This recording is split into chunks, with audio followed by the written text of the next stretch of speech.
What is happening out there, Roto Scouts basketball fans? Welcome to a Tuesday show, everybody. Here to break down a little NBA DFS slate for you. 7 games on deck. Not a bad-looking slate. We've got a lot of critical values on the board already. We've got a lot of question marks in play that we really haven't gotten any news through the afternoon so far. So a lot's going to come crashing down on our heads probably while this show's going on, which is always fun. Trying to figure things out on the fly. Thought we did a pretty decent job of that yesterday. Most of the people we talked about for the changes came through and ended up being the guys that were properly projected. We had more changes after the show. We had the weird Kevin Love start yesterday. I think I ended up projecting him at 14, and he played 15 and a half. Doesn't play many minutes regardless of situation, and had topped out, I think, at 19 for the season so far. So I didn't miss much by that one by very much. We had the Toronto shuffle with no IQ. Had to scramble and send minutes downstream, but I think we landed on most of it fairly accurately. I only played a handful of lineups. They were okay. About a half and half kind of a night. The one that went completely bust. What about that football game last night? Oh my God. What an ugly, ugly game. For one that I was saying, like, hey, this has the makings of maybe it's going to be the best game of the weekend. Maybe it's going to be an actually decent. Nope. Sammy Darnold costing himself millions of dollars out there. That line just letting him get sacked time after time. Coaching staff letting him get pressured, not doing anything about it. That was ugly. Vikings got exposed a little bit. It'll be interesting to see what they do from here. Darnold will probably end up quarterbacking my Giants next year. Anyway, a couple people just trickled in. Cujo, what's going on, buddy? Hope your Tuesday's going well too, pal. Quiet chat so far, only a few people here. Oddball start time 4:35. I had to push it back from, I was going to do 4:30 as usual, or, goal was to do 4 o'clock, but that fell by the wayside. 13-game hockey slate today. I had to project 495 hockey players, and I literally spot check all of them. So that took a minute. So we fell behind a little bit and then needed an extra 5 minutes. I made an adjustment in the first FanDuel sim that I ran. A couple guys came up. I had Chicago, I think, a little bit high for where they were priced on the FanDuel side, and they were coming through a little bit too strong. So we're talking about a difference of like a point, and it took Patty Williams from came up that first time at 45%, which just was not correct for today. So I lowered it, and now he's in the upper teens, which is where he belongs. So, a couple little changes like that. The DK side, I felt like it came through pretty accurately, so we didn't make any adjustments on that one. That one's what we're looking at here. And we've got, obviously, some very, very big shares of some pretty interesting players. A lot of Atlanta coming through, a lot of Indy coming through at the top. A little bit of Portland also coming through on the DK board, some Sacramento. Those are kind of your key teams. And then you've got some big pay-up options like Jokic, like SGA coming up pretty heavily. It is Doug's calling it out. I'm able to get Jokic and Giannis into lineups because there's so much sneaky value on this slate. Yeah, there's a ton of value, and there's a ton that could emerge as things go on. So it's definitely one we're going to want to keep an eye on. And, this is a night you want to be able to stay in front of your computer, in front of the news, or, be able to respond to it anyway. 2 7 o'clocks, 7:30, 2 8s, 9:30, and 10. At least there's no 10:30s. But that's a long night of basketball with Brooklyn and Portland as the last game of the night. And to put that in perspective, Cam Johnson, D'Angelo Russell, and Ben Simmons are all questionable, as are Denny Avdia and Delano Banton and Robert Williams. So we've got a lot of moving parts in that late game that could create an absolute ton of value in a game where we've already got guys coming up a decent amount. So it is a mandatory stick around all night kind of a slate, and honestly, you want to build to have some flexibility at least to the 9:30 game, and then hopefully by the 9:30 game we'll have the before, or call it by 9:15. Hopefully we'll have the 10 o'clock news, and you'll be able to work both of those games a little bit. But you're going to want to have some moving parts for the end of the night on this slate. We got the Pinnacle board up here. Whoops.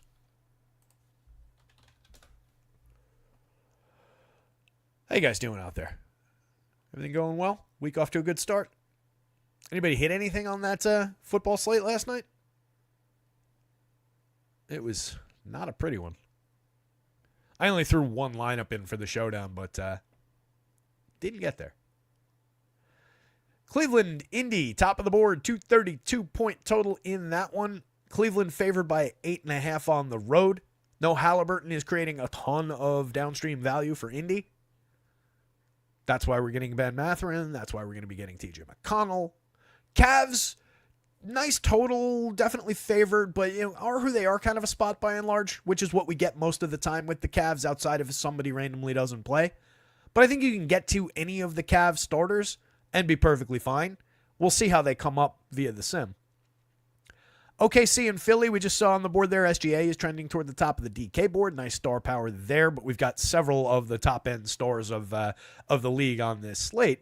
OKC's favored by 12.5. Philly still with no Kyle Lowry, no with Joel Embiid. Paul George is probable, I want to say. We'll get to the injury list in a minute. So the Philly side, maybe some of George and maybe some of Tyrese. I don't know if we're getting much from the downstream guys from there. OKC, outside of SGA and maybe some Jalen wherever he comes up, you get a bunch of those guys that are just, as we talk about a lot, the 0.75s to 0.85s and 22 to 28 minutes types that aren't ideal for a slate of this size and shape. But I'll take any of the OKC guys that I get most of the time because they tend not to get overexposed the way they come through projections and sims and everything. 217.5-point total also kind of helps with that. That is an underwhelming game overall. Phoenix, Atlanta. Definitely getting some pieces from the Atlanta side of this one. It's a 236-point total on the board there. Phoenix favored by 3 on the road in Atlanta. Probably get some odds and ends at worst, I would think, from the Durants, Bookers, and Beals of the world. Not sure how much anybody else from the Phoenix side is going to come through, but I expect to get quite a bit of Atlanta and quite a bit more if Trae Young doesn't go. He's on the questionable list as well. Sacramento, Milwaukee. Milwaukee favored by 2 in a home game, 227.5-point total. Pretty tight game. This is one you could expect to stay fairly competitive, I think. I think there's every reason in the world to get to Giannis. There's no Chris Middleton for the Bucks tonight, so you get some flattening of the value, kind of like we've had it as from the Bucks throughout most of the season. On the Sacramento side, I definitely think we can find some appealing pieces on that one. So that's just a very solid-looking game. It's not the top priority on the board, but I think that makes it interesting, and I definitely think that Giannis, obviously, is a major priority.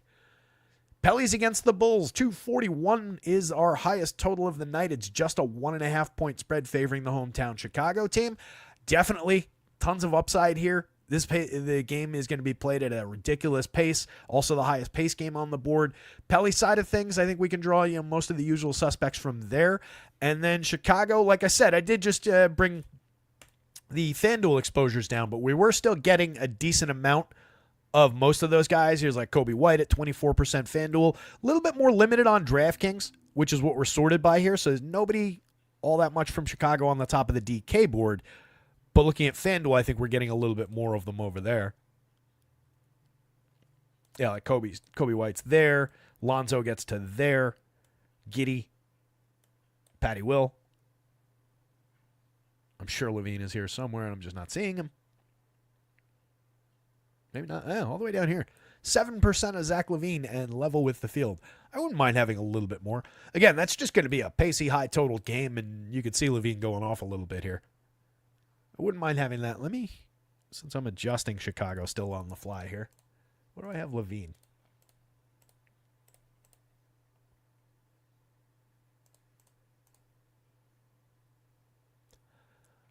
We can maybe find another point or so for Zach to push a little bit more of them.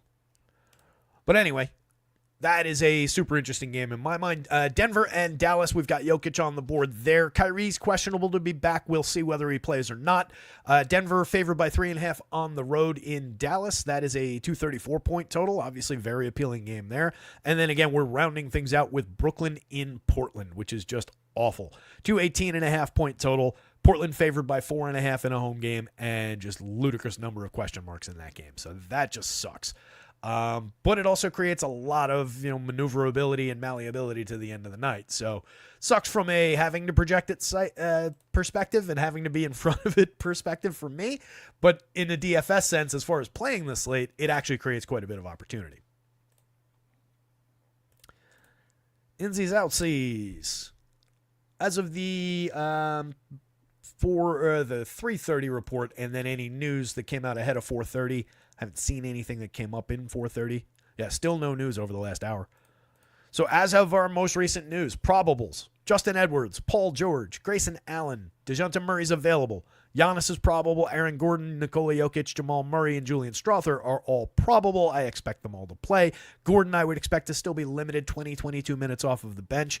You're not going to get to Aaron Gordon, I don't think, until we get him back in the starting lineup, and at which point it's just fire away until the price adjusts. But I think tonight, probably not the night for him, unless we get him starting, obviously.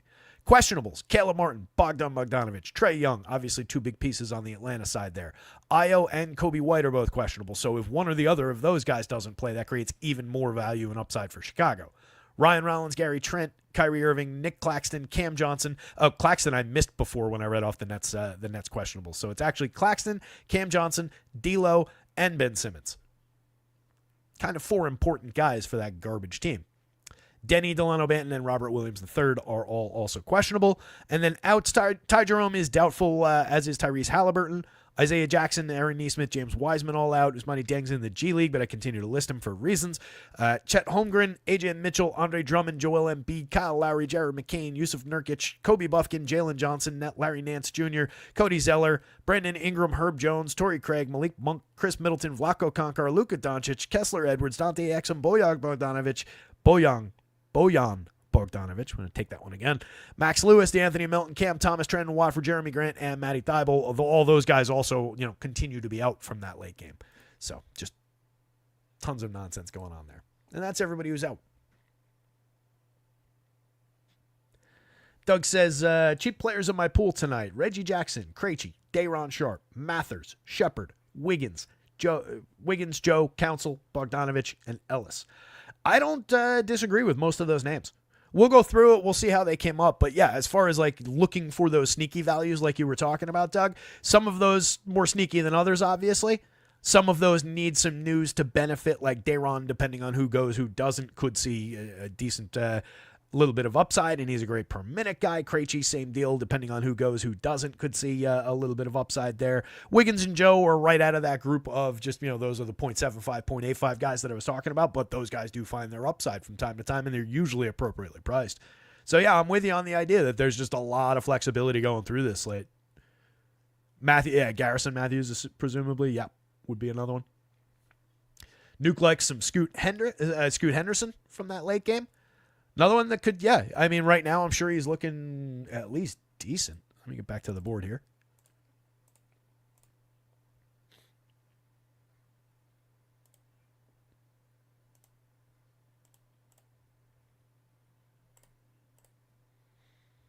So to put that game in perspective, we are getting Scoot. We're getting him a little bit below the field at 15%, but totally justifiable. He's a 5.6 value score at 4,200. I've got him at 24 minutes. Could see a little bit of an uptick from that. He averages 25.7. Last time out, played just 21.3. But definitely one to watch, depending on what what happens with some of the news. Simons, 18% exposed on the FanDuel slate for 7,200. Both guard spots looks pretty solid. 6,800 on the DraftKings slate. We got him in half of all lineups in our top 150. He's an absolutely crucial piece from that late game. So you've already got a built-in late-night hammer spot from that game already. On FanDuel, you've got a couple decent chunks of exposure. DeAndre Ayton kind of standing out there against the field. We got him in nearly 1 out of every 4 lineups. He's a 5+ value, which is what we're looking for there. For 6,200, that's not an unreasonable center option on the FanDuel slate. Kind of surprised me. Wasn't expecting to see Ayton pop up like that. But Denny, if he plays, is looking kind of interesting in a upside spot for him. The price is up a little bit, 6,900, but he's a 1+ per minute player. So if he gets his typical complement of 30+ minutes in this role, then I can see him getting there. On DraftKings, he's not coming up as a play really at all at 7,000, slightly cheaper on the FanDuel slate. But you can see there's already a little bit of weight in this game, and it's just waiting for things to change. So immediately, depending on what happens, a lot of these other guys are going to get way more interesting. Like here's Day'Ron. At 16 minutes, 44 FanDuel, 42 DraftKings. Doesn't come up at all. But if things change around him, he's a 1.14 FanDuel, 1.12 DraftKings per minute player. Donovan Clingan in 18 minutes doesn't look reasonable. if we find a few more minutes via, Time Lord not playing. What did I give him? 5 minutes there. Maybe there's a couple additional minutes. He can claw back some value, not on FanDuel at 55, but on DraftKings at 41. It wouldn't take much to make Klingon a little bit more interesting. And that goes for a lot of these other guys. Obviously, the more relevant guys who already are projected for minutes. If you kick any of these guys a few additional minutes from the mid-20s up to the 30 range, again, depending on, this is a big, broad list of guys who may or may not play today, it just creates situational value. If we get everybody in, then it just kind of looks like this. But yeah, that is why it's key to be able to be on top of that late game today. Denny's about to be doubtful too. Might have a Portland stack. Yeah, Denny obviously would be one of the larger chunks to come out of that at 32 minutes there. And that just voids out, all the production, and you got to account for it from the rest of those guys. So that's your rising tide. Yeah, TJ is the one that obviously draws the eye, Doug, from that Indy team. He was my immediate first thought when I started thinking about that game. But yeah, I think we can get plenty out of Indy. Lonzo's the one I trust a little bit less. I don't know why. Maybe that's me. Maybe I can get more on board. But let's get into it a little bit here. Let's get some of the guards up here. Lonzo, because you said Ball, not from Indy, obviously. So Bogdan, assuming he's out there, looks pretty stellar at 4,300 on DraftKings. I've got him at 28 minutes. That's what he played the last time out. He's averaged 25.6 in his 17 games since returning. It's gradually ticked up. His performance is still a little bit behind the curve from where we typically expect Bogdan to play. Last year, 0.95 per minute on 21.8% usage. The usage is still down this year, just under 18%. That puts him at like average usage. So you can account for some to all of that downturn to 0.79 per minute via the FanDuel scoring, but he's still got tons and tons of upside, especially when he's mispriced like this. This is just a good player at a broken price. 51, the FanDuel price, is probably about correct. We still got him 20% of the time over there. He's well below the 5 value threshold that we're looking for, but he came up quite a bit. Same deal with Anthony Simons. He's below the value threshold at 72. Those are obviously very different kind of plays. And we got him about 20%. We're about level with the field on both those guys. But those are our top 2 owned guards on DraftKings. They're both a little bit, Simons is a little bit cheaper on DK. And we got him 50% of the time. 5.5 is where we're looking for value. So he's over the value threshold. But the 4,300 on Bogdan, especially with shooting guard and small forward eligibility, so you can put him in all sorts of different places in your lineup, 63% of the time and way above the field at a 5.86 value score.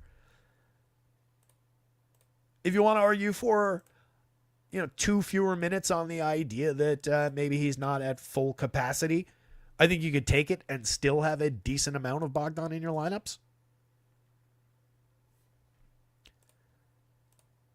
I've got him projected between here and there, basically. Like 0.90. So a little bit shy of last year's production.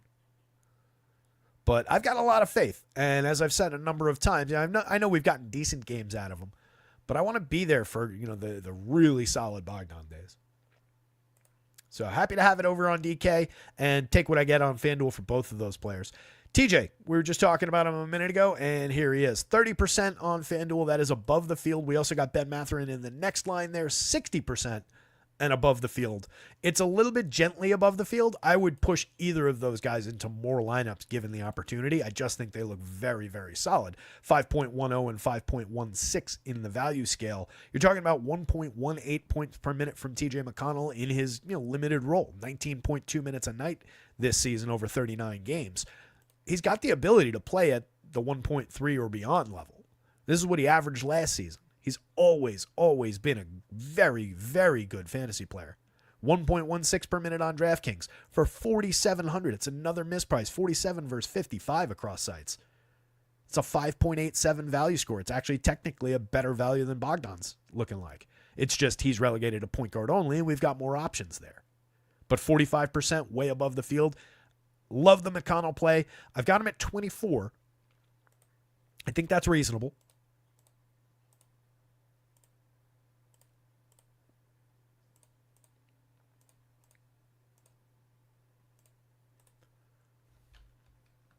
24 and a 115. So right on the rate essentially.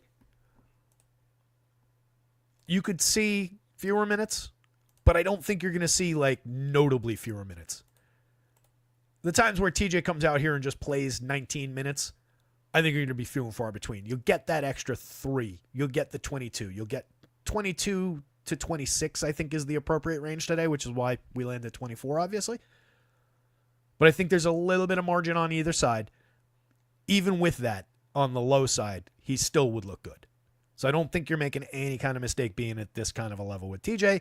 And Mathurin in 32 minutes for 6,000 just looks terrific. 0.84 per minute, that works over that amount of time with the uptick in roll via just the voiding out of everything that Halliburton does on the floor.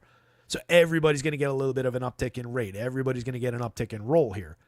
The one thing I would throw into the bucket that kind of trips things up for the Indy side of this one is they're playing Cleveland. This would be a ludicrous spot if they were playing like Chicago, but they're not. They're playing Cleveland. Very, very good team, very good defensive team. So that's not ideal, but getting a ton of Ben Mathurin in your lineups on FanDuel makes a ton of sense to me. 60% exposed and above the field, 36%. He's a crucial piece on the DraftKings slate, but he's 5,800 over there. So that brings him back up a little bit where we're just getting him with the field. He's above our value threshold, but not by a mile.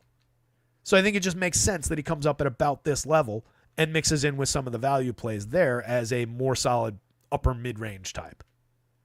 And then we get our giant SGA share, nearly 30% of him above the field. He's technically below the value threshold at 4.95, but again, with that caliber of a player, we don't care as much about that value number. The value scores are more for these guys. It would be nice if we could get a player like this at a 5.5 plus, but we don't need it there. You just want those shares of Shea because he's got ludicrous upside with, I think I've said ludicrous like 3 times on the show already. He's got crazy upside at 1.54 per minute that competes with the very best players on this slate. At 10.5, he's honestly fairly priced. 11.4 on FanDuel puts him in a 4.64 value score when we're looking for 5. We only got 2% of Shea on the FanDuel slate. If you can find a way to carry more, that's perfectly fine. The upside remains. It's just not quite the value fit that it is on DraftKings at 10.5. So that's where the value kind of comes into play more, is like site to site. Where is it better to play this guy if you go back and forth between sites? And quite clearly on DraftKings today for SGA. Russ, 69 on DraftKings is an undeniable value, 5.6 on our scale. We're looking for 5.5, 28% level with the field. I think that's perfectly reasonable. If I had to pick a direction, if I wanted to build a position on it, I think I would take a little bit less. The 32 minutes is, going to start becoming a little bit fragile. If we're assuming that Aaron Gordon's going to start pulling more and more minutes, I know they don't play the same position, but they want Gordon back in that starting unit as soon as possible. So if we see a couple additional minutes swinging Gordon's direction to just help him play into game shape, it could definitely come at the expense of Russ. But at 6,900, that's just still such a strong value for 1.21 DraftKings points per minute when he's out there that it doesn't really matter. At 78 on FanDuel, you could say the price differences have become radical between these two slates, between these two sites. But we got a little bit of Russ. We're actually above the field there at 10%. This is a position I actually like because we're not expending much. It's not a major investment, but it still puts us ahead of the field on a 1.21 per minute player. So the fact that he's a little bit hard to reach at 7,800 and the value doesn't work quite as well, it is still just under our FanDuel value threshold at 4.9. Russ is a good fantasy player. Full stop. I won't get into speculating about his actual quality. Some of these values only work if Maxey is out.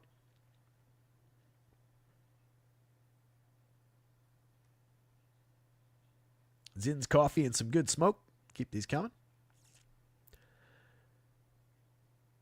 Yeah, Cantilator God's plan says can't play all the values together. It won't work out. Yeah, you definitely don't want you don't want to just overload your lineup with $3,000 and $5,000 guys and leave $10,000 on the table and math out 100 points under projected. That's not the approach. But yeah, the value guys are the building blocks. They're the little footstool that helps you reach the top shelf items, right? You need those little things. There's a lot of different analogies that I like to use, and I'm sure you know this because you made the joke, but gotta call it out when I see it in chat and bring these things up. But one of my favorites has always been the suitcase analogy, and that's essentially what we're doing here. It's the knapsack problem. There's a famous old George Carlin bit about your stuff and bringing your stuff from one place to the other when on vacation and packing smaller and smaller suitcases and just bringing the essentials. And I really like that as an analogy because you get down to a suitcase here where you can fit 9 of these things. And when you get to the island, you're going to want a few crucial items. So that's where you talk about value, and that's where you can make the analogy between the low cost, the $4,300 guy with a great or a good rate like this who's going to be in a changed role creates a lot of value. So you can kind of look at that as like, all right, when I get to the island, I'm going to need my toothbrush. It's one of my 9 items, but you got to have your toothbrush. Throw that into the bag, but it's only yay big. It doesn't take up any space. That's your value guy. All right, I'm going to want to have my snorkeling kit. That's like this big because it's got flippers in it. That's your Jokic. All right, it fits awkwardly into the thing here, but I need it and I want it. And I know it's going to be good because there's a lot of fish over there. And then you need to figure out, all right, well, my deodorant slots in over here. I'm going to need a pair of sandals and so on and so forth. And that's really what we're doing here. So, yeah, you don't want to fill a suitcase with only toothbrushes. It'd be a little bit problematic.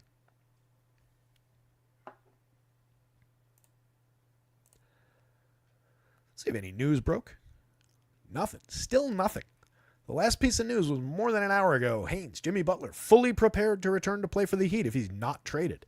Butler and the Heat are nowhere close to a trade. Doesn't seem like Jimmy's going anywhere. Feel like we're just going to get him back with the Heat. But who knows? I don't know who would want him.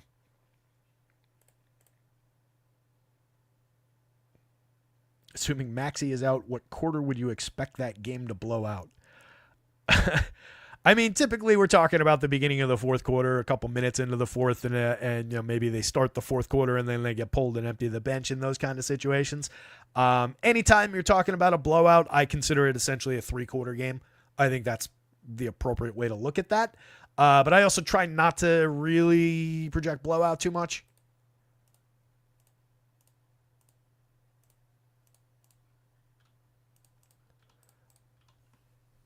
It's already a 217.5 with OKC favored by more than 13.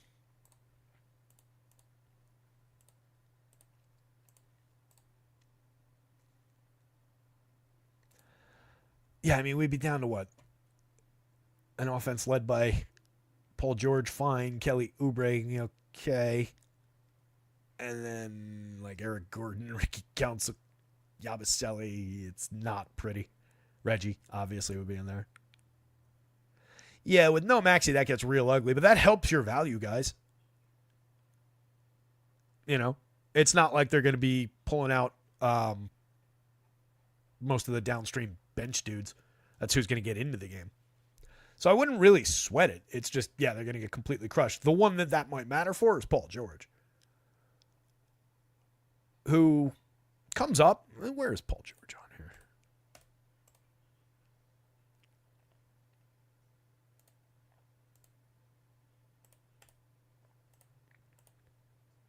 There he is. He's only at 8% on DraftKings already. 5% at Kelly Oubre. On FanDuel, George is a little bit more impactful. He's at 16% above the field on the FanDuel slate at 81. I don't think it's unreasonable to, if you wanted to just like directly call 2 minutes from that. And he's a 1.15 per minute player on this in my projections today, but that's with Maxey in. We'll go up a little bit for rate. But if you wanted to pull 2 of those minutes and give him 33 minutes, you could take, conceivably 2.5, 3 points away. Just depends on how you want to go about it. But that would be the guy I'd be concerned. Maybe a little bit for Oubre in that situation. But that's where you're going to get paid off on your Reggie Jackson value and so on and so forth. Ricky Council. Yep. Waite knows the bit. Do you ever notice how your shit is stuff and other people's stuff is shit? My Carlin is not great, but I know all the old bits. I used to ask my teacher in Catholic school, "Teacher, if God is all powerful, can he make a rock so big that he himself cannot lift it?"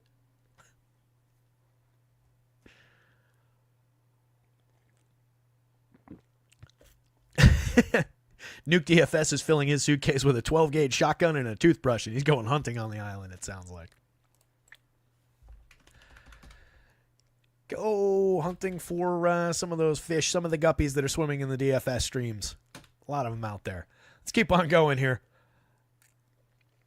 We were down to like this level, I think. We were on Russ.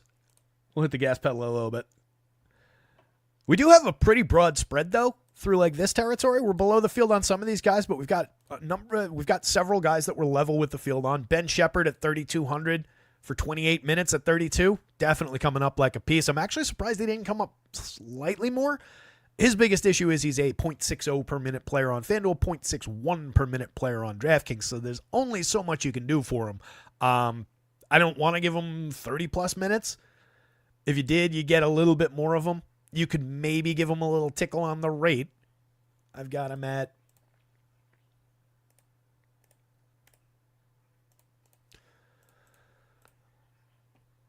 right on the nose. I've got him at 0.62. Technically, I'm a 1.5 ahead of where the place that created the ownership that the sim ran against has him. On FanDuel, he's not really hitting, even at 3,900. It's just not as impactful, a 4.44 value score. We got him once. I could see, again, since he's so cheap, grabbing a few shares. But given the way that the FanDuel slate's coming together, it doesn't look like he's totally critical. You've got Keon Ellis sitting here at 4,700. Both guard spots, we're getting him 42% of the time. On DraftKings, Keon's a $4,100 player shooting guard only. We got him 20%. So he's a critical difference across sites. Even with the lower DK price, I think that positioning's having a real impact there. Level with the field on the DraftKings slate. Darren Fox, 28% exposed on FanDuel for 8,800 point guard only. Not a bad option. He is oh, why did I want to say he was questionable? Maybe I was thinking of Trey. I don't know. I was about to say he's questionable, but he's not. 28% exposed, level with the field, slightly under probably is where it looks like there. I wouldn't mind having a little bit more. He is a 5+ value on the FanDuel slate. He's right on the threshold at 5.5 on DraftKings for 8,300. Again, another guy, 500 offset by price across sites. That is cheap for a 1.22 per minute player. 22% exposed. We are below the field because everybody's getting there. But that's not a bad play. I do like having a position, but maybe you bring it back from this kind of a position against the slate to like that kind of a position angle-wise. And maybe we get a little bit more, get it up to like 25, 28%. Grab a few additional shares because 83 is just a low price.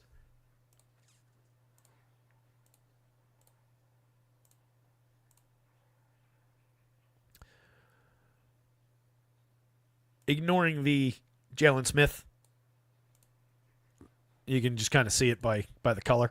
We're sorted by our per minute rates on DraftKings, the season-long per minute rates. So you can see where some of these misprices are. 81 for Jalen feels a little bit low for his 1.24, but we're not getting there on value. 98 for Sabonis's 137 is giving us a 5+. Obviously, these guys are at pretty critical values. Jokic and Giannis both above 5. Remember what I was saying before about the value scores for the stars not mattering quite as much, but when we can get them there, it's nice. That's why we're getting so much Jokic and Giannis.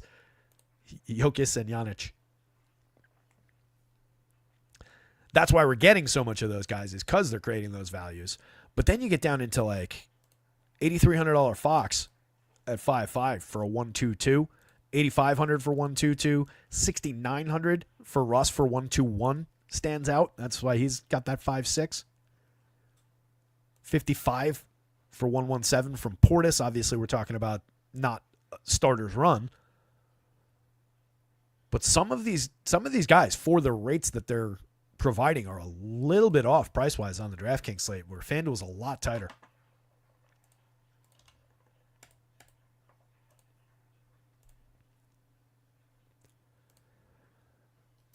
So we just talked about Keon. Scoot, again, Definitely room for change in that late game. I would keep 2 shares in basically every lineup at least through the 9:30 game, so I've got some swap ability, if not more than that. You want some pieces in those late games to account for all the changes that might be coming out of Brooklyn and Portland. We got 8% of Scoot for 4,800 on FanDuel. We got him 15% for 42 on DraftKings. Another player offset price-wise. He's a 5.6 value at 0.93 per minute on the DraftKings slate. You're going to want him over there. 0.90 on FanDuel for the higher price. Doesn't work nearly as well. You can see it in the value. Well below the 5 value threshold on FanDuel, above the 5.5 on DraftKings. Nembhard, 57.53 across sites. We actually got him pretty decently below the field, but he's a 5.3 value. On FanDuel, he's just a 4.8. We got him still 24% of the time, so we actually have more shares of him on FanDuel, but we're significantly below the field on both, 15% on the DraftKings slate. Another player that's going to look good from Indy, just given the void of everything that Halliburton does. But again, running him into Cleveland when he's just kind of correctly priced, I don't love that spot. I think you take every share of Nembhard that you get through process, but I think this is where you want to be. 15%, let the field have some. 24%, let the field have some. Even if I'm like 20% on FanDuel, honestly, that's enough. 1 in 5 is probably enough. D'Lo not looking like a piece at all on FanDuel, hilariously low at 3.9 value for 7,200, but he's a $5,500 player on the DraftKings slate.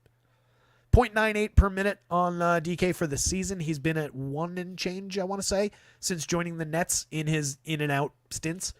If he's out there, 55 point guard, shooting guard absolutely works. You can grab even a little bit more D'Lo than that, but that is a player where I'd want to have a position, and that position would probably be under. But at worst, he gives you some of those flexible shares in the late game. So take all you get of D'Lo on DraftKings. Krejci right now, 2%, 12%. Could go up significantly if we get no Trey. So just somebody to watch. Lou Dort, one of those guys from OKC. Points, like I said, 0.75 to 0.85 for basically all these guys. Mid-20s to 30 minutes for basically all these guys. Dort looks like himself on this slate. You can always grab a little bit. 11% on DraftKings for 41 works a lot better than 4,900 does on DraftKings. We got on FanDuel. We got him 2% over there. Level with the field on both sides, but we're at least at 11% on DraftKings. Don't know why I keep saying those backward. 8% of Paul George. We just talked about him a minute ago. 16%. FanDuel is where I get a little bit concerned. He is below the 5 value threshold. If I could pare this down some, maybe I just take him down to like where the field is, probably 10, 12%. I think I'm okay there. I think I'm okay with the expectation that maybe, unless Philly miraculously keeps this game relatively competitive, I think I'm okay maybe buying into the idea that we're not getting 35 out of Paul George tonight. He averages 32.3, played 37 in their last one and had a good game, 46 fantasy points. He is a good per minute player still, 108 on FanDuel, 110 on DraftKings. But you put that, whoever said that, put that tickle into my brain now that this game might just get absolutely destroyed. Power saying the Phoenix minus 2.5 as a road favorite sure smells like Trey being out. I don't love playing that game. I don't love trying to, outsmart the Vegas slate, really. Or, take it that way. I don't know. I don't know that that's necessarily... where do you think they'd be if Trey was in?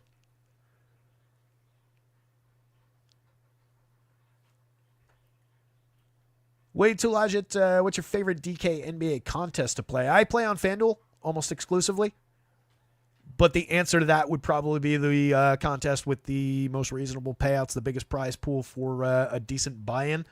DK typically, I know most of the bigger prize pool tournaments are like $15 entries. FanDuel, I mentioned it yesterday, and they've got that nice tournament up today where it's $5, $50K to first. It's a large field tournament, obviously, but I'm a large field GPP player in general.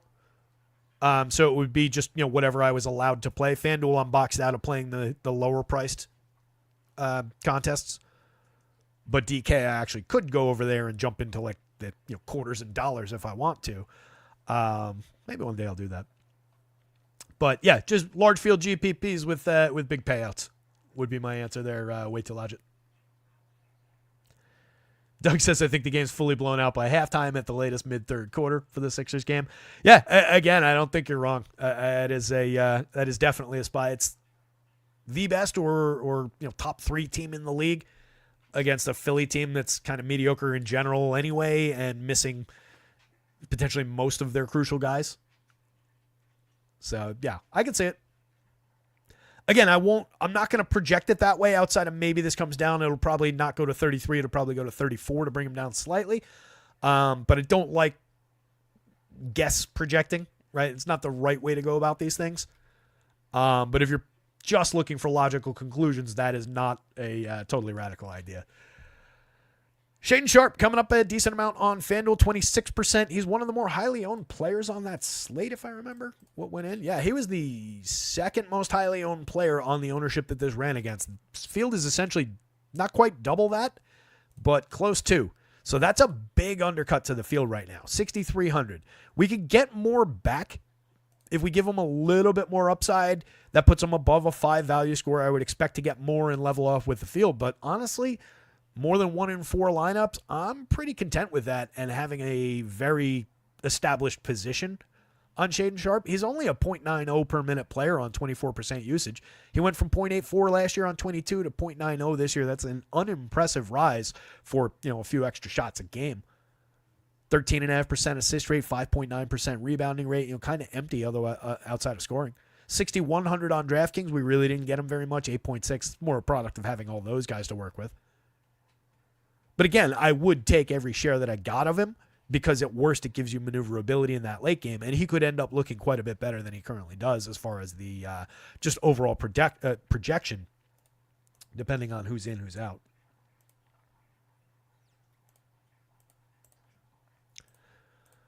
I've got him at...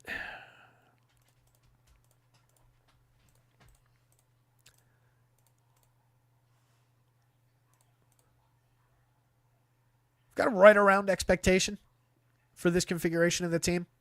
And again, we already know there's no Grant. There's no Matty Thybulle. I'm going to put a little flag on him just to... I think there might be a point in limbo there that maybe I owe him. You'd get him, again, you get him a little bit more. It wouldn't make a radical difference. Probably a bigger impact to DraftKings. He would probably crest above 10 and land maybe like this. Like 13 and more gently close to the field.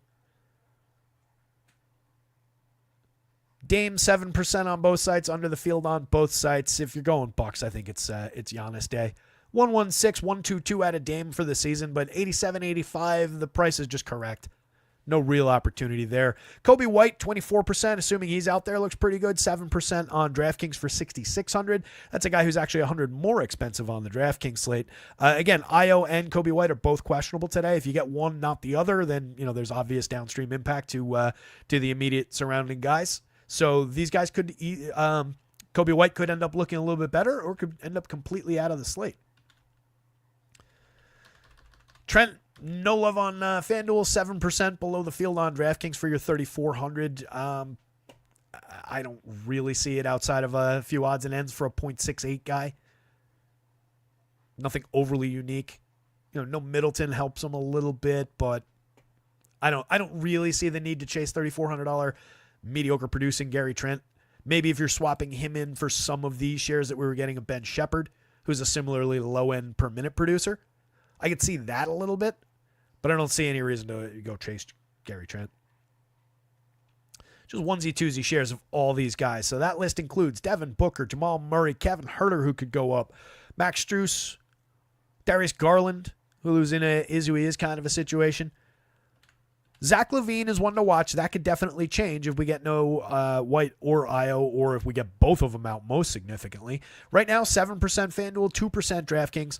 I wouldn't mind a little bit more. He's been a 1.09 per minute player, but the price is correct now for that. So it's kind of the same thing as with Dame. Their prices are just right for their production. Clay looking a little bit standoutish, 18% on the FanDuel slate over 28 minutes for 5,600. At 57, just 100 more, same positioning. We only got him 2% of the time on DraftKings, where all those free guys at the top of the board are just taking up shares. Looks more interesting for a little bit more just room for him, I think, on the FanDuel slate. Trey, if he goes 3%, one share over there. Yeah, I don't really see a need to prioritize Trey at 96 on FanDuel. If you got him in a few lineups, it's fine, but I don't really think you take him above the field. I don't see any need to bail out of those shares either, assuming he's out there. Mitchell is who he is, kind of a situation. If you end up with a few additional shares of Donovan Mitchell, it's not a problem. It's just nobody from Cleveland's going to really stand out. They all play like lower 30s minutes compared to a lot of the other starters on the board. They're all very, very good. And Donovan Mitchell's an excellent 120, 125 per minute guy. But the lack of those 3 additional minutes does have an impact when the prices are correct. And the situation is, the full team. So not really seeing much for any of the Cavs. Giddey, another player from Chicago who could improve from the already 18% level with the field on FanDuel. On DraftKings for 7,300 at point guard only, I think he's just boxed out of all these shares. All those guys look better. But he is a 5.07 value already. So if you were getting some Giddey in place of like any of these guys, it's reasonable. You just don't want Giddey in place of all those guys, which is where I think is which forcing him out of shares. But the 507 value is not bad, and he will see an uptick if either Io or White don't play, or most specifically, again, if both don't play. There's Maxey, obviously, name to watch. Didn't really get him already. More of an impact if he does not play. At 38 minutes, he is not really looking strong right now. 93 on FanDuel, 96 on DraftKings. Obviously, you can get upside out of him, so if you have a share, it's fine, but I wouldn't chase him. Kyrie, I wouldn't chase. I don't think Kyrie plays, but we'll see. 17% on FanDuel. He is there. 492 value is close to the threshold. He's only 82. I guess that's what's doing it. He's 93 on the DraftKings slate. 93 is probably the correct price for fully healthy Kyrie when we know he's playing if there's no Luka. But 82 is a little bit generous on FanDuel, so maybe you can push it a little bit there. I'd probably look to be a little bit below, and again, I think we're going to lose him. There's Lonzo. So we did get Lonzo at 19% on FanDuel because he's only 49. I've got him at 24 minutes, but another player who could reasonably see an uptick if those other guys don't play. At 48 on DraftKings, it's the same situation. He's a 507 value, but there are just so many more critical values that he's getting squeezed out of shares. But if you have some Lonzo at 48 replacing some of the similarly priced guys from here, like a few shares of Lonzo in place of a few shares of TJ is not completely terrible, assuming those other guys don't play. If it's just this situation for Lonzo, I think he's only really a play on FanDuel. Dyson Daniels, difficult to project. 11% and below the field could spike his crazy, 6 stocks type game and find a bunch of upside. That's always on the table. I've got him at 33.5 minutes, right around his average, or right on his average. And it puts him a 4.65 value score on FanDuel. 4.52 is way off the mark on DraftKings. I think this is where I'd want to be, outside of those nights where he does go off for those defensive stats. That's it for guards. Hit the like button, hit the subscribe if you get a chance while I pull up the forwards and centers. I'm going to put them all on the board today. 5:23. We're doing okay time-wise. I do need to claw back a little bit, but be all right. Hallie officially out. That is good. That's how we're projected here. So everything that you're seeing for Indy is, for that. He was doubtful. When guys are doubtful, I don't project them unless there's extenuating circumstances that would suggest it's a fraudulent doubtful, which is rare. But it's at least helpful to know that that's going to be our situation, so we can consider our Ben Shepherd shares at 3,200 pretty secure. We can consider our TJ shares pretty secure. Our Ben Mathurin shares on FanDuel, our Andrew Nembhard shares on both sites, even though we're below the field on him, and so on and so forth. Didn't I just sort this? I must not have hit the filter. So as I was saying, hit the like and subscribe. That helps us out quite a bit here. Trying to get over 1,000 subscribers on the channel so we can do some more cool things and bring in a little bit more revenue without hitting you guys for it, directly. Always helps. We can do more interesting things. Shepard starting. Love it. I've got him at 28. Maybe I find 2 more minutes for him and put him at 30, but probably 28. That's typically where I land a guy like that. But again, encouraging to know that we are in the right spot here. So at worst, he's going to look better, but probably just right where he is.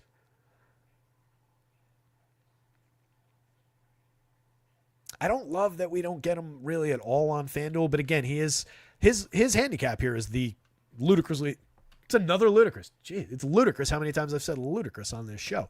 The extremely low 11% usage, the 0.60 per minute. I don't think he's going to get all of a sudden, 22% usage because he's in the starting unit. If anything, it'll be less. It's just a much better value fit over here. So it makes total sense to have him right here on DraftKings. At 39 on FanDuel, I'm honestly surprised it's as low as it was. I would have expected a little bit more, but you can see the impact and where the value is, and you can see it with how he aligns at shooting guard and no positional flex. Maybe that's what it is. Maybe if he had forward value, we would get a little bit more of him. But looking pretty good on DK. Anyway, Bogdan, we already talked about during guards. Clint Capella, there's an interesting piece. 44% exposed on DraftKings, a little bit above the field. He's only 4,900 over there.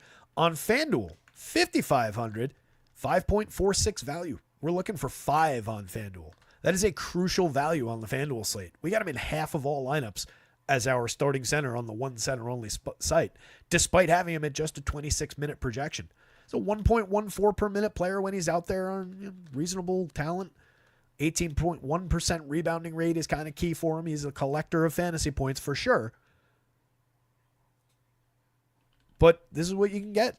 34-2 and 25-9 the other day with upside for a little bit more than that. If you get that game today, you're on your way. At 4,900, let's say he plays exactly that game.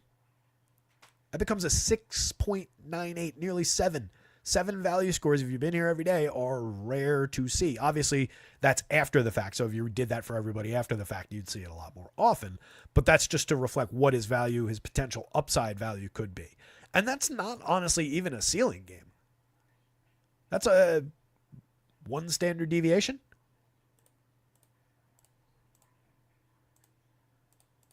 You get the downside of that, of course.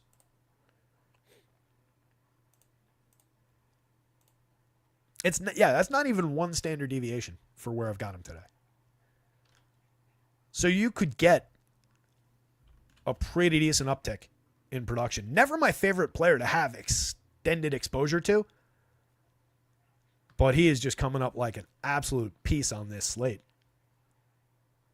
And then Okongwu, on the other side of that, in 22 minutes, comes up a little bit. It was actually a little bit more than I was expecting him to see him, if you could pick that up in my sarcastic tone as I was bringing him up. 14% were below the field on FanDuel. 4% were below the field on DraftKings. I think that's reasonable if he's going to be on the short side of the minutes. 1.07, he's a very good per minute player. When he's on the strong side of the minutes, it goes in his favor. Last time out, 22 minutes, 25 points, right about his usual workload. Just depends on which one of these guys is playing more minutes, but right now that's going to be Capella, and right now that price is really, really working on both sides. There's Mr. Jokic. A disappointing 6% on FanDuel. I would encourage you to carry more Jokic than that. This looks like a great spot for him. 177 per minute. I've got him at, I think, 180 on the nose for today in the model. Just under 30% usage on the season. KD right below him at 30%. You got to prioritize these high usage guys. And especially ones that are just absolute stat stuffers. I don't think I need to sell Jokic. I don't think I need to sell KD all that hard. These guys fill every category. They're obviously 2 very different players at this point. They're also priced very differently. But we got a lot of both players on DraftKings. We didn't get quite as much of either guy on FanDuel. 12% of KD below the field, 6% of Jokic below the field. Again, wouldn't mind having a little bit more. And those are players where I'll forgo my position to have more raw shares if I can. Right? If I'm bringing these 2 guys back level to the field, I think that's okay. I don't think there's probably enough room for me to get ahead of the field on those players. But I wouldn't mind having a few shares of either guy. At a 5.30 and a 5.16 value, we're getting 40% and above the field on Jokic, 36% and above the field on Durant. And I'll remind you, that's also with a 22% Giannis share. So that is a ton of superstar caliber value. 3 of our top 8 centers or forwards on DraftKings in terms of exposure in our 150 are Jokic, Durant, and Giannis. That's not bad. Another one of them is a very strong-looking, value-based Clint Capella. Not bad. It's an upside slate for sure. And you're going to have to use the $3,200 Ben Shepherds to get there. You're going to have to use the Bogdan's more comfortable, Clint Capella's more comfortable, the guys that we talked about on the other page. Shepard is kind of the linchpin, which is never all that great when you're talking about a 0.61 per minute guy who could easily go out there and put up like 8 fantasy points today. All right, 16-9 in 22 minutes the other day. We're obviously giving him more run than that. We're hoping for like 20 and change fantasy points. At 17, we're at 5.46. That's technically under our 5.5 that we're looking for on DraftKings. 16-9 would be even worse. 5.28. That's still not bad. And the raw salary is really honestly what you're after in that spot. So even if he underperforms at like this level, you're okay. What you really, really need to duck is like the single digit night, the 10-point night. You got to get him over 15, and there's really no guarantee. But the value's there, the building block is there, and he's crucial to be able to access those stars. Iguodala coming up a little bit. Center's just weird for that team right now. 3,500 power forward center for him. 18% exposed, level with the field at 5.3 as a value score. I've got him at 24 minutes, but you could conceivably see him play a few additional. He played 30 in their last game, put up just 22 fantasy points. But I could see a little bit more upside for a run for him. I'm going to give him a look, actually. Let me flag him.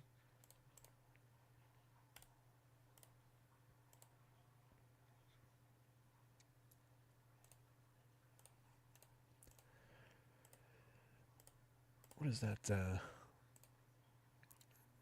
got Royce, we've got Plumlee.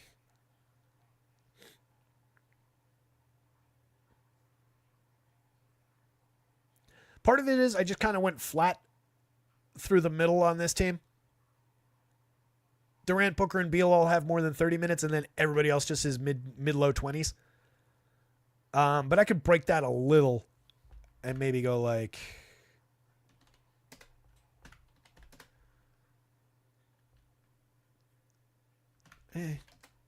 26 is probably a better number than 24.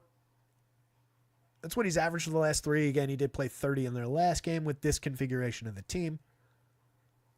And Plumlee only played 15, and Royce played 22, which is where I have him, and Dunn played 27, which is more than I'm giving him. This is the game with this team I really don't love. I think I might do that. I'll probably just take him out of Plumlee, kick Plumlee down from 21 to 19 and give 2 additional minutes to Iguodala, which is going to make him stand out even more on DraftKings. Maybe even get him a little bit above the field over there. At 35, that's not a bad option. On FanDuel, I don't know that it makes that much of an impact. We were getting him at 10%. Maybe it brings him up to like 10, 12, 15 and more level with the field. And I'm going to put a marker on it so that I remember to revisit it when I do the actual update. We'll see what that ends up looking like. MPJ at 6,700, 2% on FanDuel, but at 6,200, he's coming up a decent amount on DraftKings, 17%. Looks like we're 1-2 points ahead of the field. He's only a 5.02 value. Again, we're looking for 5.5. So some of these other guys are closer to our value scores, but those are at very different salaries, right? We're dealing with more guys in the upper stratosphere or down below the Earth's crust. As far as those prices. 62, I think that Porter's probably just picking up shares for being around a point per minute type guy with a reasonable expectation of minutes and a decent projection who falls into just shares via that $6,200 price where we're not going to take significantly less than that. There's nobody necessarily directly in that price range above or even immediately below until you get down to $6,800 DeMar DeRozan, who came up at 6% and is probably suffering from the same thing. So at worst, I do think MPJ looks like a mix and match piece. I don't think he's anybody's favorite. 62.7% true shooting, 9.8% assist, 9.4% rebounding. If you could put those two numbers above 10 and put him into double digits, he'd just be a better player. He'd just be a more interesting DFS player if he was just a little bit better of a stat stuffer. We don't need a ton more production in any one category. We just need a slight uptick in a couple categories. Portis again, 15% below the field, but perfectly happy to have Bobby Portis shares. He's a 117 player. If you remember when I pulled it up sorted by points per minute, he's one of the cheaper sources of good points per minute on the entire slate at 55. It's just we're typically relegated to at most like 25, 26 minutes, and we get these nights of 19, 20, 21 minutes sometimes. He averages 25. It's right where I've got him. But you can get the downside game as much as you can get the upside game out of Bobby. On FanDuel for 64, we're really not there. 2%, sub 4.5 value. We have a 4.82 value on Peyton Watson on FanDuel. 4,600 power forward only. We did get him 18%. That's level with the field. At 4,000 on DraftKings, he came up at 11%. Kind of surprised we didn't get a little bit more of them, but I think it's a product, again, of just some of those guys going through like the forward spot. $5,100 Keegan Murray going through power forward. Did I skip Keegan Murray? I think I did. So Murray at 51, a 5.42 value, even being a 0.75 per minute player, is probably just pushing some of $4,000 Peyton Watson out of the box. He's a 5.26 value, is a 0.78 per minute player. We're talking about 35 minutes of that rate versus 26 minutes of that rate, though. I was thinking that he'd come up slightly more on DraftKings for the 4,000. But it is a product of Keegan Murray at 59 on FanDuel only lands in 10% of our lineup. So that's the difference right there, is that specific two-man back and forth. There's Lou Dort, another one of the 0.75 to 0.85 guys. Or was that who I talked about before? I think that was who I talked about before. Where are the other ones? This is going to be just the forwards and centers, but let's see.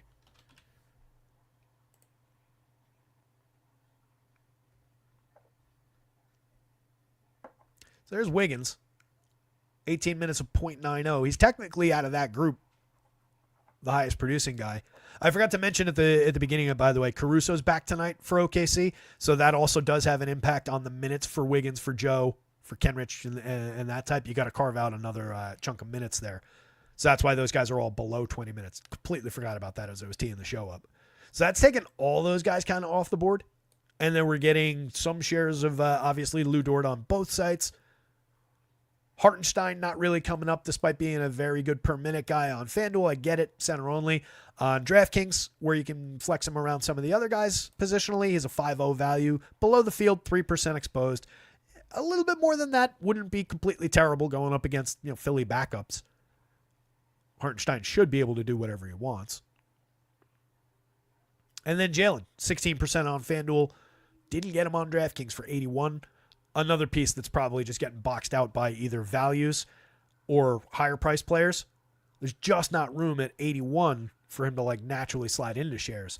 But if you put him into a lineup and you're just building a lineup that's differentiated for that spot versus, say, a $8,000 guard, and you go guard at value at guard, Jalen at power forward, I don't think in one share you're making a mistake in any given lineup. Just a very, very good player, very good per minute player.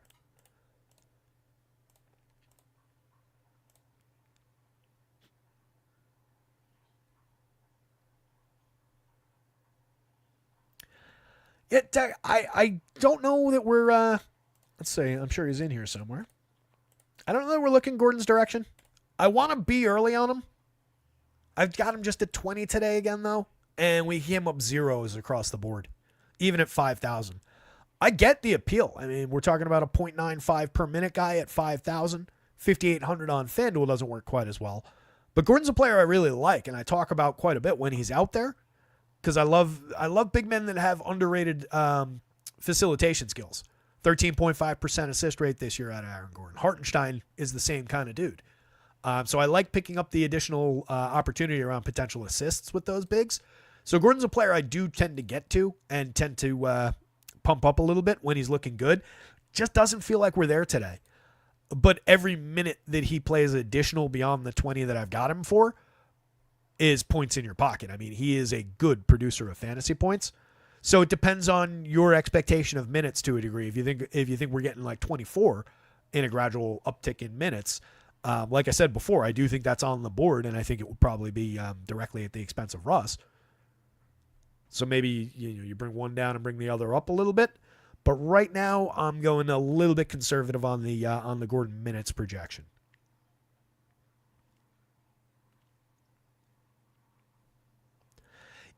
He's the only one on the roster that can guard Giannis in any capacity. Who are we talking about? Keegan?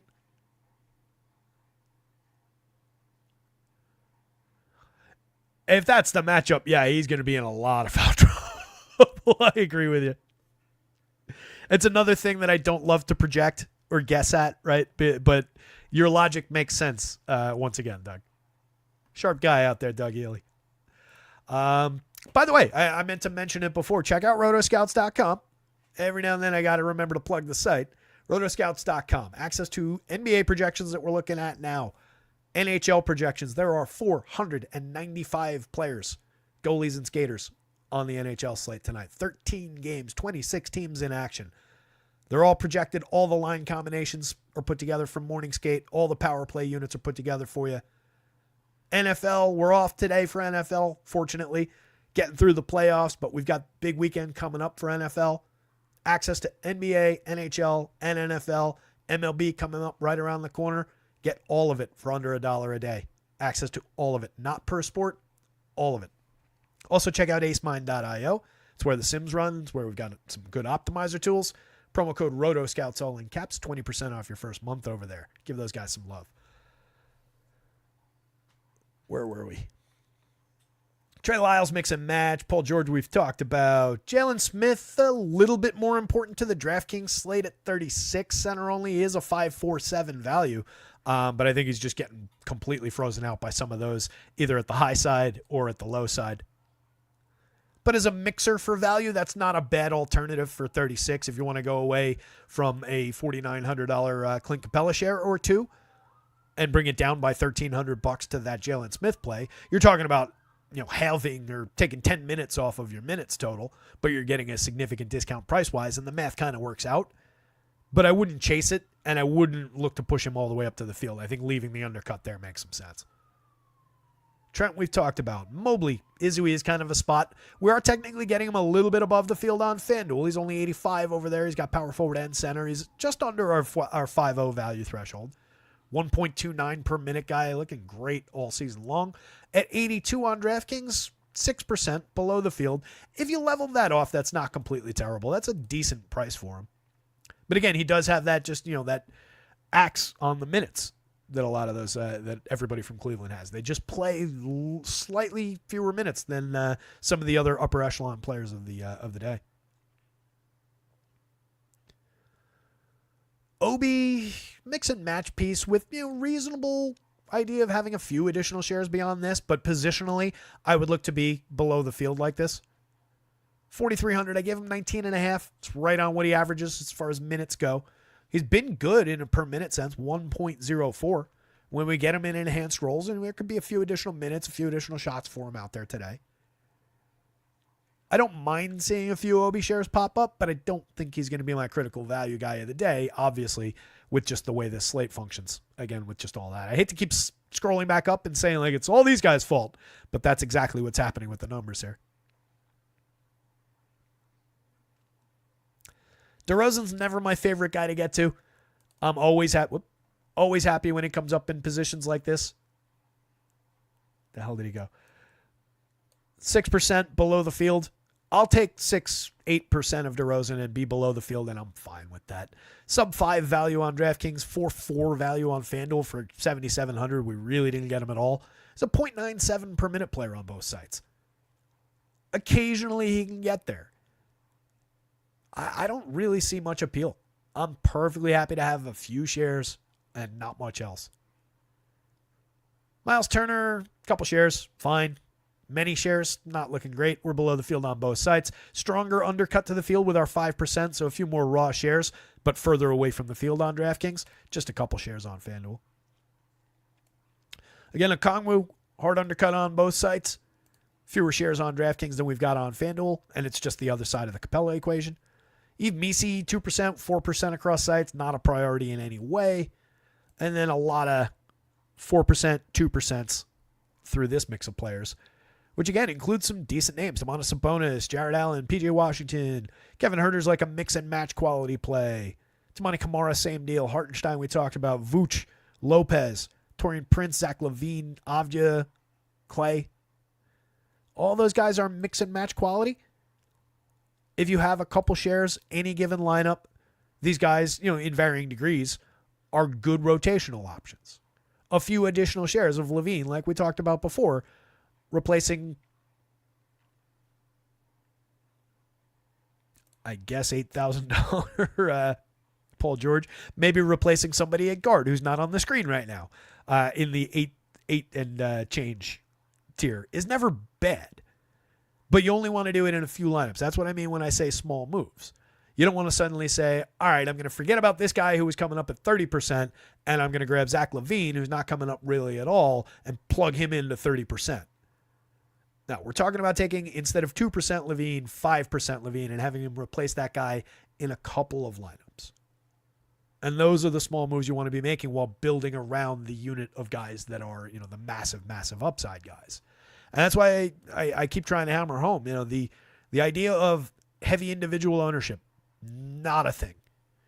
It's all about just the combinations, and really it's all about 2 for 2s, maybe 3 for 3s. Denny's coming up quite a bit on FanDuel, assuming he plays. 27% over there, 2% on DraftKings. Not looking like a piece on DK. Clay, same story. Just looking for some outliers. Patty Williams, this is what I talked about at the beginning of the show, down to 16% and level with the field, 498 value. If you give him a little bit more, he'll look a little bit better. Obviously, it was a difference of literally, I think, 1.5 points. Had him from mid-40s exposure to 16% exposure. That's how critical sometimes with some of these things, too, that 1.5 points can be. And that's why, we're talking about a bucket. We're talking about a steal.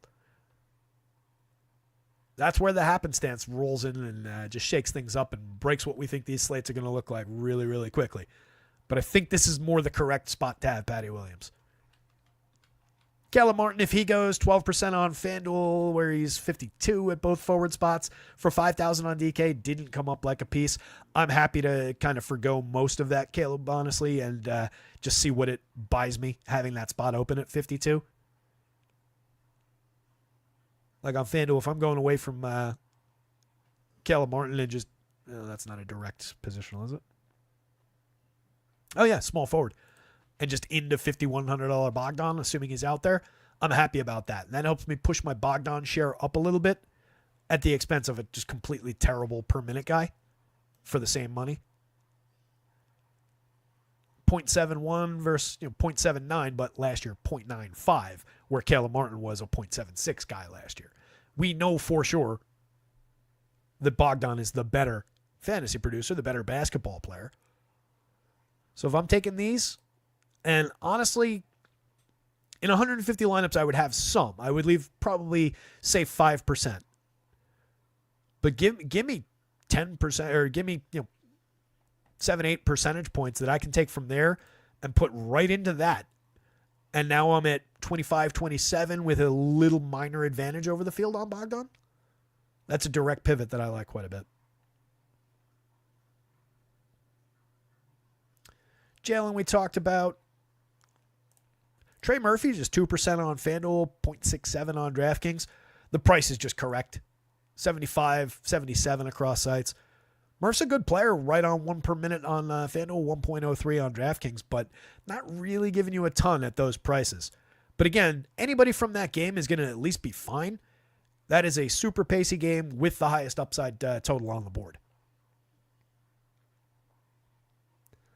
Zion. For his 28 minutes, I could see Zion absolutely dominating out there in this game. I don't know how much we're getting beyond that. He did go 28 in the last one. He's averaged 30 over the first 8. Some of that includes minutes played earlier in the season. I think we're just getting our 28 here, and we're happy to have it, but I don't see him really as a piece. If he lands in a couple few lineups on FanDuel, so be it. 4-5 is playable value, but not somebody to chase, I don't think. Oh, this is an outlier. Oh, that was Ayton. We talked about that already. But again, DeAndre Ayton, kind of looking interesting for FanDuel, as are Yabusele and Richache. None of those guys were important on DraftKings. Ayton's 107 plays fairly well at 6,200. So among FanDuel centers,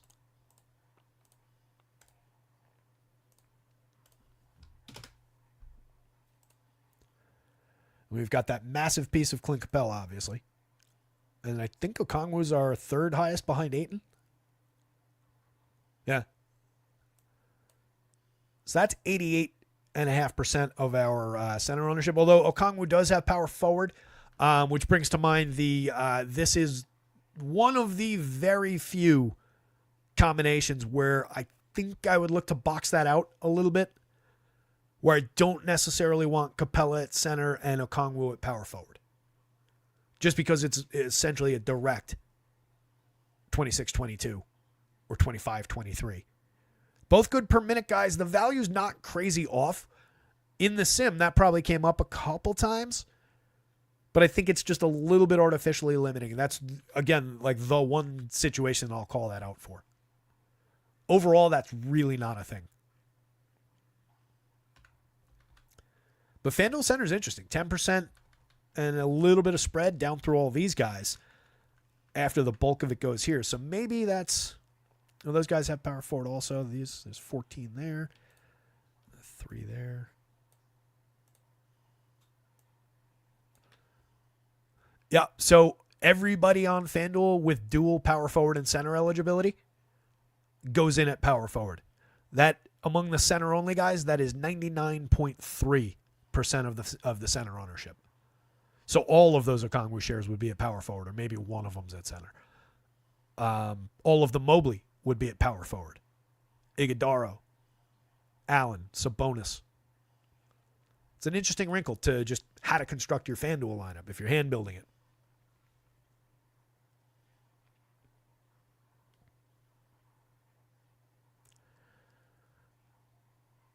Mom, is that for me? Or is that for somebody in chat? You keep talking like you're on the fence with everybody, so who do you actually like today? I like all the guys that we're getting a ton of. What am I sorted by? Oh, there we go. I like all these guys. Whoever they might be. This entire list of Bogdan, Simons, TJ, Capella, Jokic, Durant, Mathurin, SGA, Westbrook, Keegan Murray, Ben Shepherd, Giannis, Fox, and Keon Ellis. That's our top, I think that's more than 10. That's our top 14 by DraftKings exposure. As alternatives, any of these next few guys are absolutely on that list. But yeah, look, I'm always going to be calling out the fragility of plays. Right? Like, there is a ton of fragility on the Ben Shepherd play. He's not mandatory, but he looks like an absolutely crucial value on DraftKings. And if you give him a little bit more than the 28 minutes that I gave him in the starting unit, he will go up. But can't be sold on the idea that he's going to see more usage playing among the starters. We're talking about a 10, 11, 12% usage guy who puts up 0.60, 0.65 per minute. That's an extremely fragile, thin ice kind of a play. So it's my job to call that stuff out. It's not to discourage the idea of playing him. That's where our 5-4-6 value helps out. We are getting him 23% and level with the field. But I always want to be pointing out like points of fragility, points where if you're building one lineup by hand and you have reasonable alternatives, maybe that's at least the guy that you give some thought to pivoting out of. But again, it's not looking bad. I'm never saying like, oh, don't play this guy despite we're seeing 63% if I'm saying something like that. It's always just to talk about like, the nature of that player within the numbers that we've got him at. And a lot of times that's the site-to-site difference where you're getting, these guys are very different than these guys, than they are on the other site. Or that's talking about, low per minute guys. Keegan Murray's a 0.75 per minute guy. He's a 14.6% usage. This is substandard usage. That's a substandard per minute rate for a $5,900 player. On DraftKings at 51, he's a lot more functional. So you got to talk about those things because otherwise you can't highlight the differences. But yeah, those are guys that I like. Those are guys that the math likes, more importantly. It's a lot less about what I like than about what the math likes. And that's how I play the game, and that's how I encourage everybody to play the game.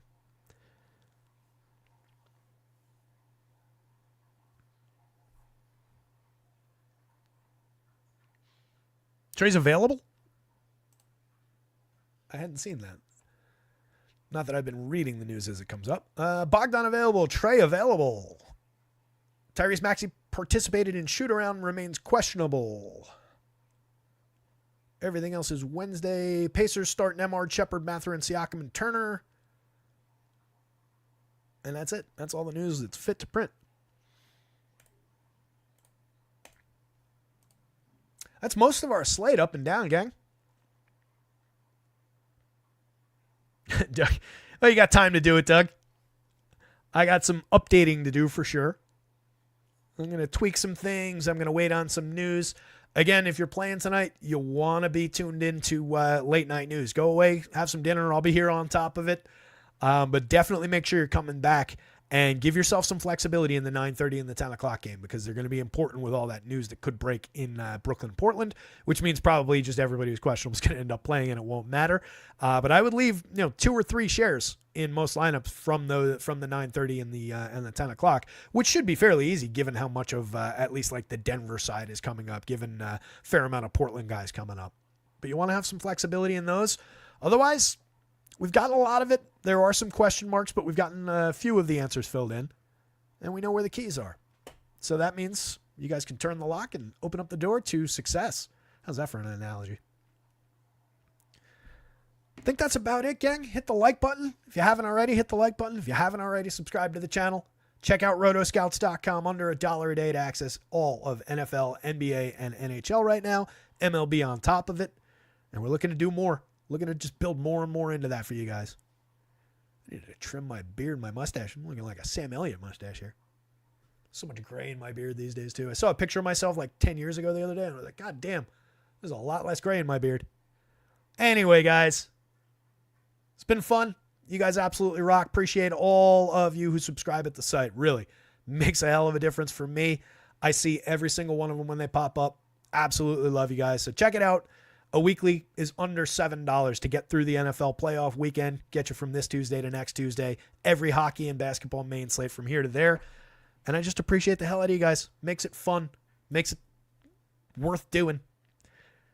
So with that in mind, guys, good luck out there tonight. Somebody go win something. We'll see you tomorrow.